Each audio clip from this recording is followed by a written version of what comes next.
Bonjour à tous, bonjour à toutes. Comme vous devez vous en souvenir, à moins que vous n'ayez oublié ce que j'avais raconté il y a quelques semaines, quelques mois peut-être même, je vais essayer d'aborder le roman de Stendhal, Le Rouge et le Noir, en me référant à la perversion narcissique, au vide intérieur, aux manipulateurs d'une manière générale. Alors, donc, à l'issue de cette relecture, c'est la troisième fois que je le lis, en plusieurs années, je doute encore du caractère pervers du personnage. Euh, Plusieurs hypothèses. Soit le personnage est réellement pervers, celui que Stendhal a décrit, donc était réellement pervers. Vous savez qu'il s'est inspiré d'un fait divers réel, qui a eu lieu, je crois, en 1827. C'est un jeune homme qui a tué une dame de la haute société. Donc, Stendhal, donc, il s'est peut-être inspiré, donc il s'est obligatoirement inspiré de ce personnage, mais peut-être n'a-t-il pas voulu croire en sa noirceur profonde, et pour attirer un peu le lecteur, pour ne pas s'ennuyer à mourir, puisqu'on s'ennuie à mourir à mon avis quand on décrit des personnages trop sombres qui n'ont pas de sensibilité, peut-être a-t-il finalement dénaturé le caractère réel de son personnage.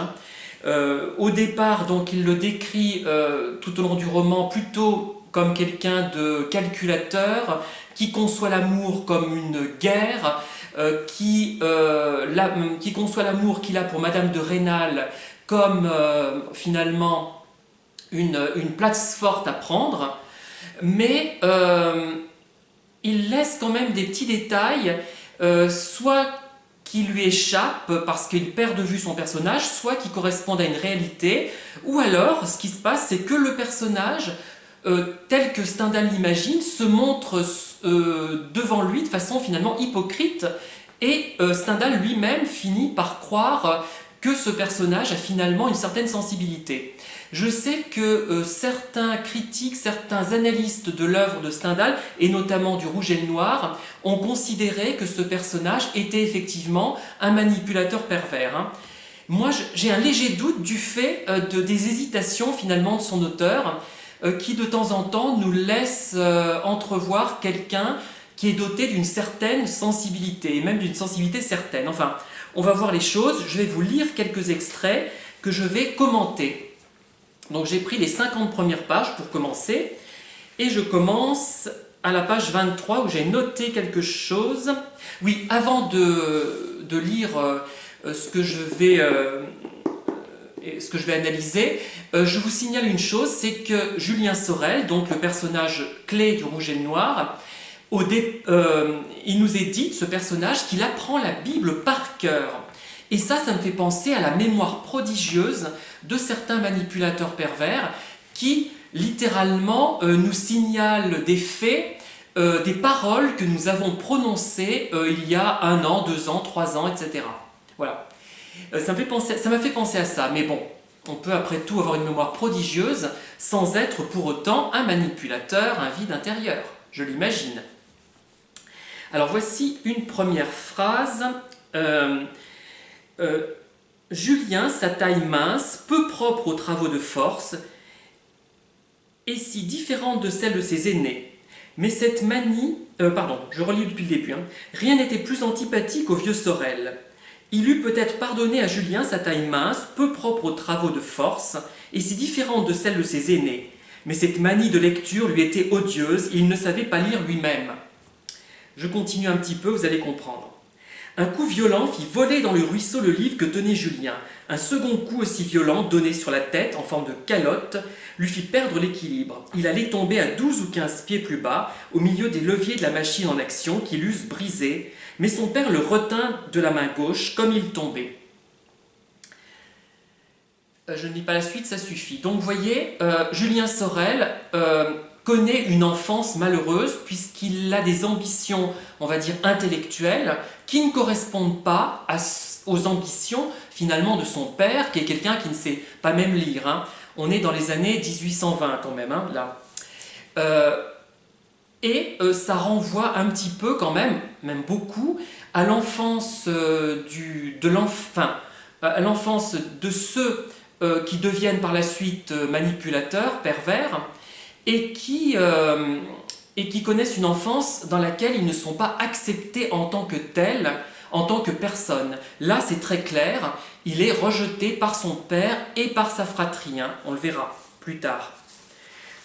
Donc ça irait dans le sens de l'hypothèse que c'est un vécu d'enfance pénible qui produit en fait cette maladie mentale, hein, appelons les choses comme elles sont.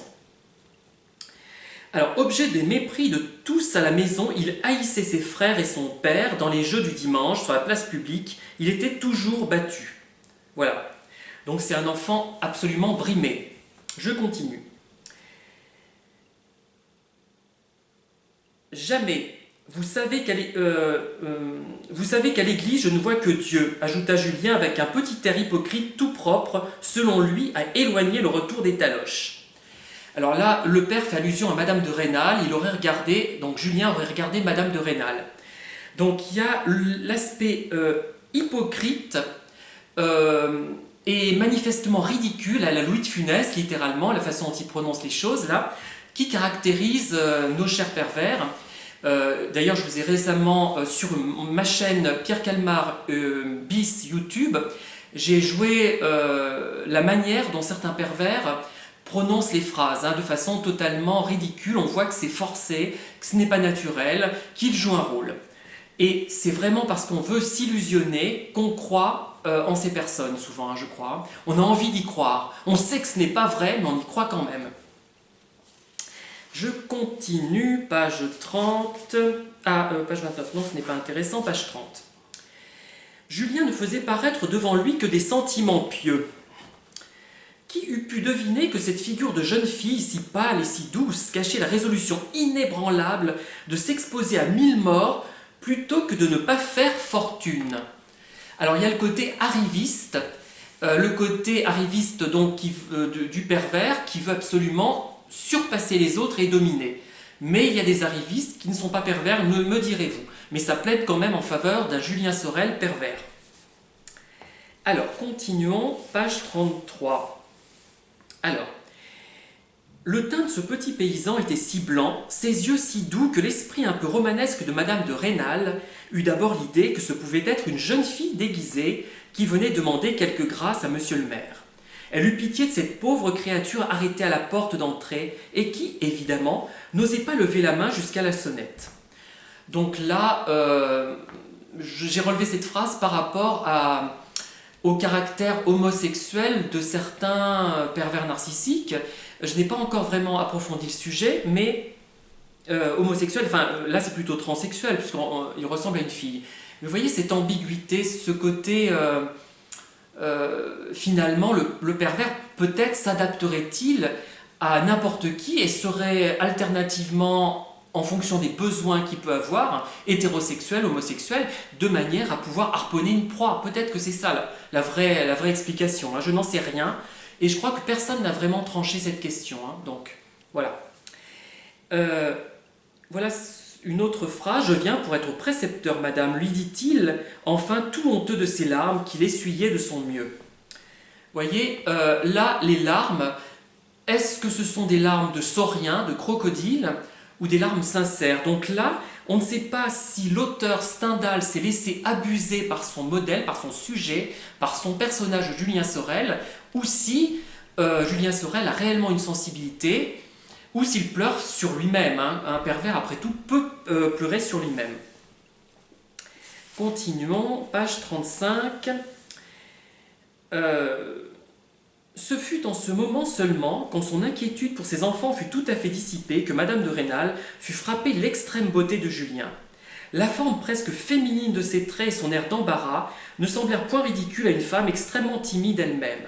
L'air mâle que l'on trouve communément nécessaire à la beauté d'un homme lui eût fait peur.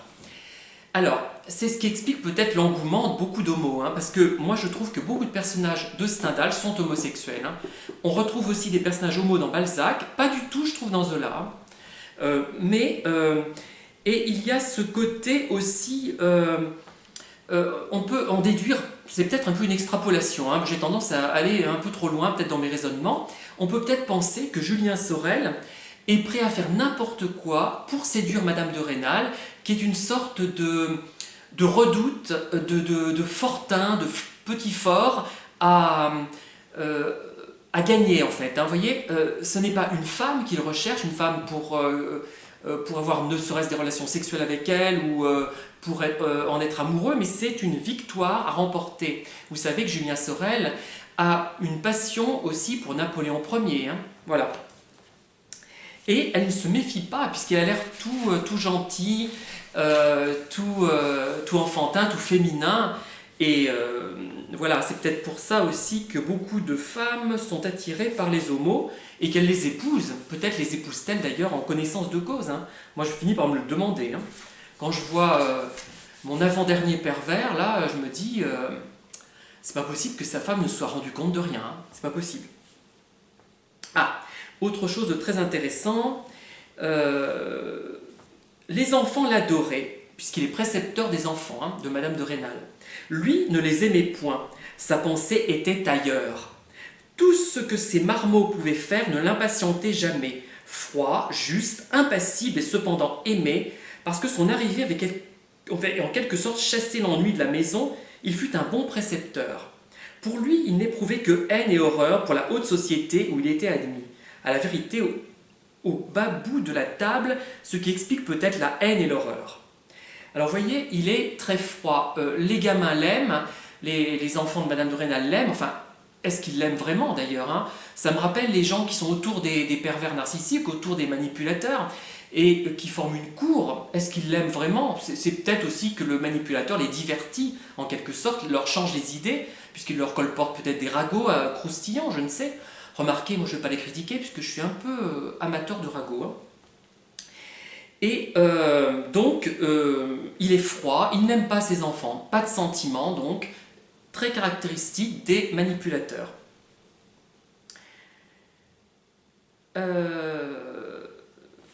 Alors, je continue, page 41. Quels éloges de la probité, s'écria-t-il. On dirait que c'est la seule vertu, et cependant, quelle considération, quel respect bas pour un homme qui évidemment a doublé et triplé sa fortune depuis qu'il administre le bien des pauvres. Je parierais qu'il gagne même sur les fonds destinés aux enfants trouvés, à ces pauvres dont la misère est encore plus sacrée que celle des autres. Ah, monstre, monstre, et moi aussi je suis d'une sorte d'enfant trouvé, haï de mon père, de mes frères et de toute ma famille. Donc là, on pourrait croire que Julien Sorel a de la pitié finalement pour les pauvres gens, mais on se rend compte à la fin de la tirade que s'il en a pitié, c'est par analogie avec sa propre personne. Donc il renvoie tout à lui. D'un autre côté, me direz-vous, on est sensible, on est finalement à des choses qu'on a soi-même subies, soi-même vécues. Hein. Moi, je l'ai remarqué souvent.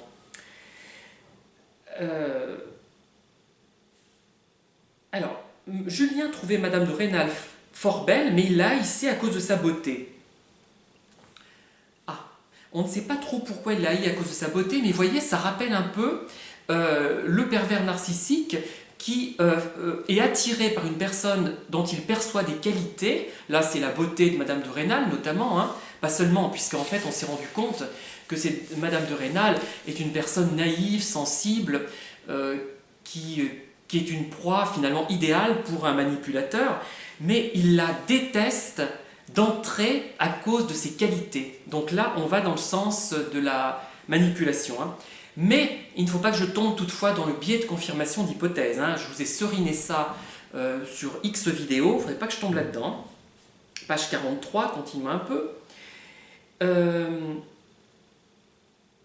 Alors, Madame de Rênal s'était trouvé assez de sens pour oublier bientôt comme absurde tout ce qu'elle avait appris au couvent, mais elle ne mit rien à la place et finit par ne rien savoir. Bon, c'est une femme naïve. Hein. Là, ça ne plaide pas en faveur d'une proie de manipulateurs, puisqu'ils sont attirés au contraire par des personnes qui ont une sorte de substance. Encore qu'elle en a de la substance, puisqu'elle est dotée d'une forte sensibilité. Hein. Souvent, en songeant à la pauvreté du jeune précepteur, Madame de Rênal était attendrie jusqu'aux larmes. Julien l'a surpris un jour pleurant tout à fait. Voyez, une personne empathique, une personne qui a pitié des autres, proie idéale. Bon, alors on va continuer un petit peu, page 46.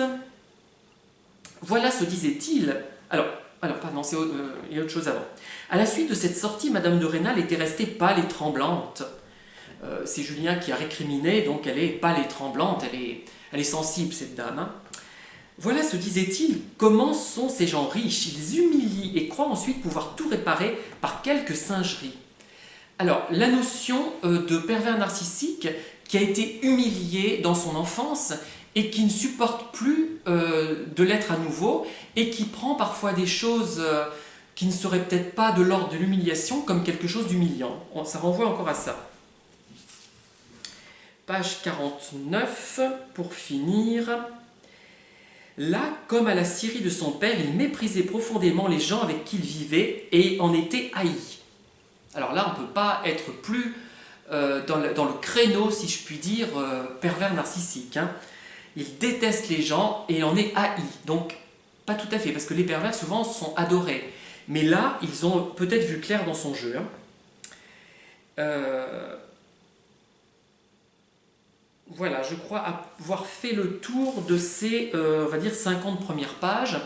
Donc je ne sais pas si ça nous aura vraiment éclairé. Par la suite, on verra si la balance penche du côté de Julien Sorel ou pas. Hein. C'est-à-dire, est-ce que ce Julien Sorel est vraiment un manipulateur pervers? Voilà, ça suffira pour ce soir, pour cette vidéo. Je vous dis à bientôt.